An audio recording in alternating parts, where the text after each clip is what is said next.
folks, and welcome to the channel. And in a previous episode we painted the cabin of Old Rusty in epoxy. After that we applied polyester putties, sanded down completely the cabin. We'll have to make sure that all the surfaces that we prepared are smooth, because in painting preparation is 90% of the work. We will start to remove all the dust from it, although I already did remove some dust. There's still some residue left, so we have to remove the dust and degrease. And then we'll talk a little bit about painting, how you can get a good paint job done, and then I will actually apply the high production surfacer onto the cabin of Old Rusty. Over here we applied some cold metal initially, then we put some putty on top of it, and then we smoothed it all out. We also filled up the gap between the two panels, so now all this looks pretty good. On the dashboard fascia we used to have this orange skin effect on the metal, very uneven, so we painted that with liquid polyester, and that's the moment in time the cup actually flew off. But nevertheless we continued with a brush, and then we sanded it all down, and now that feels pretty smooth. And in many areas you could see that the cabin had a lot of small little dents, and first of all we filled it up with this black polyester, which is the very hard one, and then we smoothed it up. And finally, we actually applied some soft polyester. This yellow stuff that you see here. And now it's ready to be painted after it was sanded with a 300 grit sanding paper. Not too fine, not too corrosive either, because I want the basic paint to fit properly onto that. Here we welded the sill to the cabin, and then we filled it up with this polyester putty. Again, the strong black one, and then the more fine yellow kind of putty, polyester putty. And now it's pretty smooth and ready to be painted. This was a lot of work, because I think I played about 3 or 4 layers of polyester putty on it and corrected it every time. But now that is good and ready to go. You might remember when we were building the sill that we had this first part here that was welded together with the top part. And we had a weld all along the area, but not a continuous weld. It was all like spots together. So we filled it up now with polyester, and then we smoothed it all out. So now also that is quite all right and ready to be painted.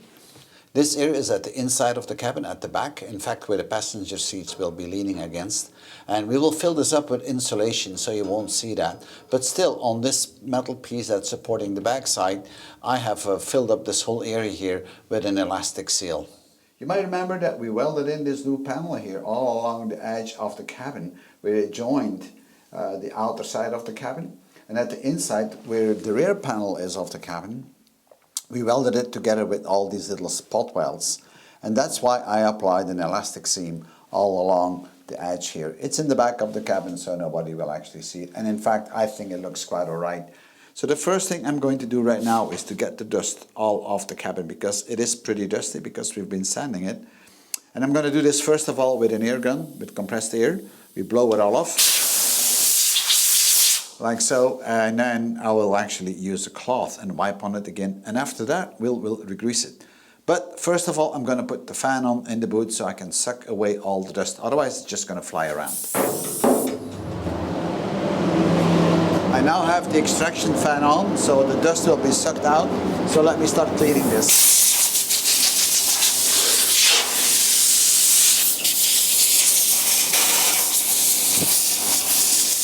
The next thing we're going to do is then to wipe off the whole surface with a piece of cloth, which is dust free of course, and is lint free, so you can get these special napkins for body work. They are not expensive and they are really good.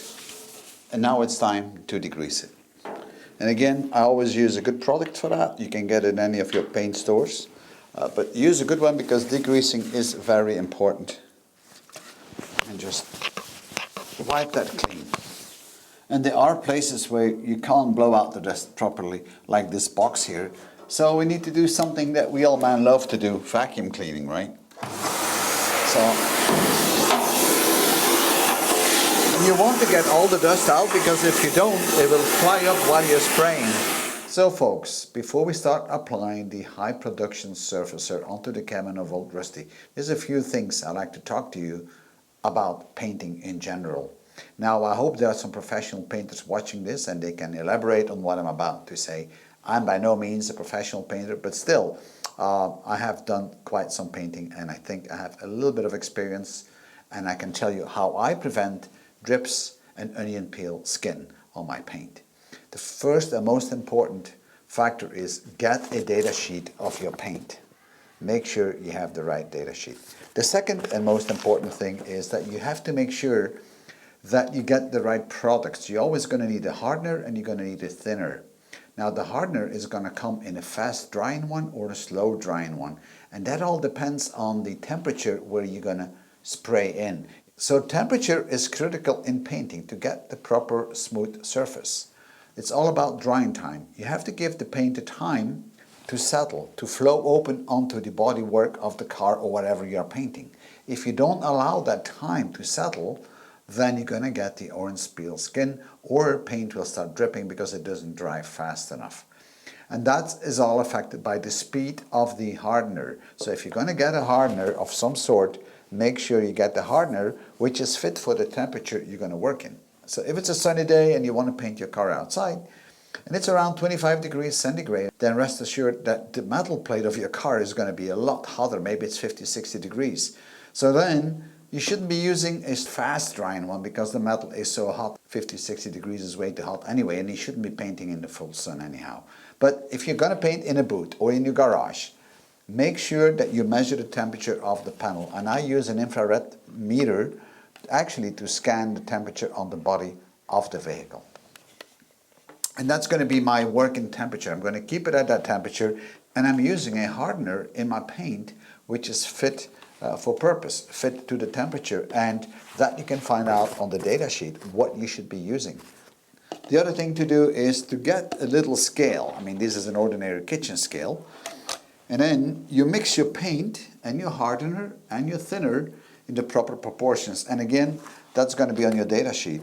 And that way you're going to get the right viscosity for the right temperature, because all that information is on the sheet. So use that. This is really, really good stuff. Now once you got all this down, you're ready to paint. Well, not really. You got to make sure that the paint gun that you're using is of decent quality. I have two paint guns here, and they look pretty much the same. This is a copy of a SATA, and this is a SATA 5000. Quite a big difference, and if you could feel it, you would actually feel the difference. But nevertheless, if you're going for a cheaper type of paint gun, be aware that they may not be that good. If you're going for a cheaper model, make sure that you can regulate the fan. So you can make it a long fan or a narrow fan, and then you can also regulate the density. That's very important, because otherwise you can't do a proper paint job. In addition, make sure you have the right nozzle, and that is also documented on the paper that you get with your paint. And on the data sheet you'll find exactly the nozzle type. Some guns are certified guns for certain paints and others are not. And then of course you will have to make sure you have the right pressure to paint with. All that is again on the data sheet. If you go for a better quality paint gun, like this one, you will see that the paint droplets, when you do your fan, are all the same. On a cheaper one, the paint droplets will vary in size, and so you don't get this nice and even and smooth surface with a cheaper gun. I really recommend to invest in a good quality gun. I've done it and haven't regretted it. The other good thing about these more expensive guns is that you have a pressure meter. Pressure is very important, and being able to regulate the pressure on your paint gun is very important, and you should do it at the gun itself. That's why you can attach these little meters, or it's part of your spray gun. I typically paint at around 20 psi. And you can actually regulate it. Now you need to regulate it while you're painting, not while you're not painting.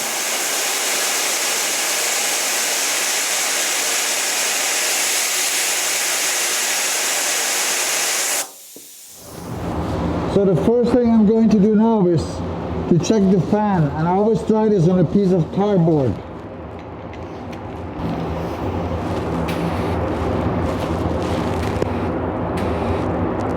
First I'm going to regulate the pressure.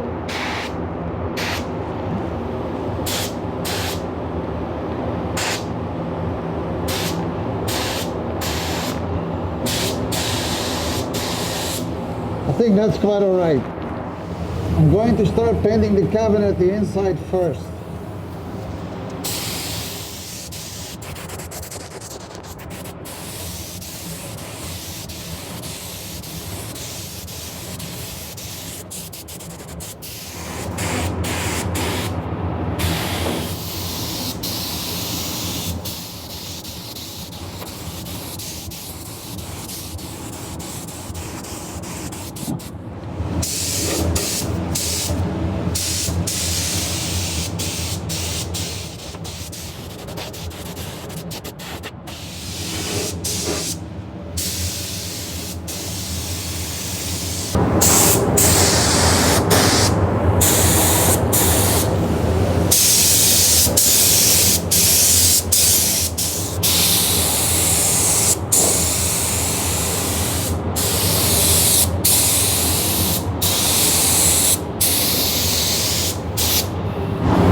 Hi folks, and we are nearing the end of this video, and we just finished spraying the cabin of Old Rusty with a high performance surfacer. This is the black stuff you see now. Now I'm going to let this cure for overnight, and then we're going to sand it down again, and then we will apply the first coat of base coat.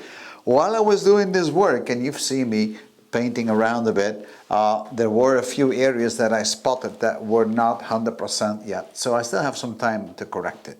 With the surfacer on and the bit of gloss, I can see that we have a little bit of a dent here. I have a couple of scratches over here, and then some small little pit holes there, which we'll have to fill up. But this is work we'll do before we start painting with the base coat.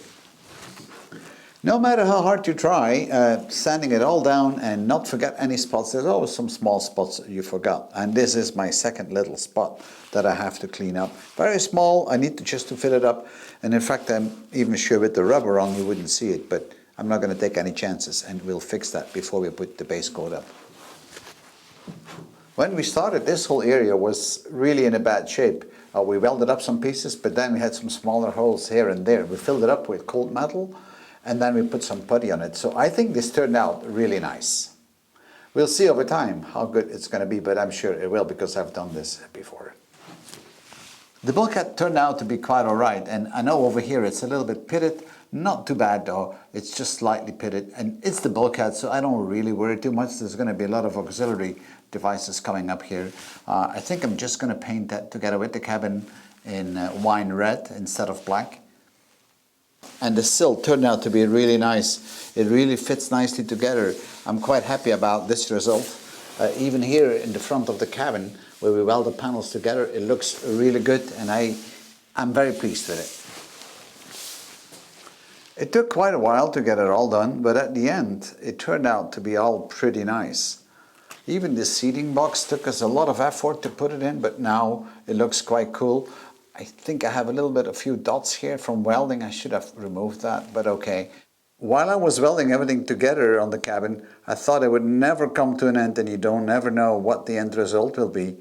Here we had a lot of rust on the old cabin, really holes, and we cleaned it up, we sandblasted it, and then I created an overlap panel, and you can see that here. And then we spot welded it in different places and replaced the seam on it, and I think this turned out quite nice.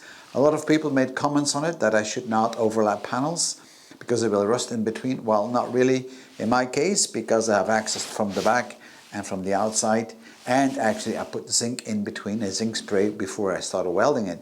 And now we seal it all up with the seal, and I think this looks quite alright. I don't think anybody will have a problem with this, but anyway, it doesn't really matter because I have to live with it. Alright folks, this is the end of this video. I hope you enjoyed it, and more is to come tomorrow, most likely, when I'm going to put the base coat up and then finally put the clear lac onto the cabin, and then we'll see the final result. Thank you for viewing, and if you have any comments, please do so. Don't hesitate. I always like to learn from you all. And by the way, I'm not rebuilding Old Rusty on my own. I'm rebuilding it with all of you, with all my subscribers and all the people that do give me likes, thumbs up or thumbs down even. It doesn't matter to me as long as you watch it and you provide some comments. I'm always pleased with it. I always try to answer your comments, but sometimes I might miss a few, so sorry for that. Anyhow, enjoy your day, and so will I, because it's time for me to get dinner, and we'll see you later. Bye-bye.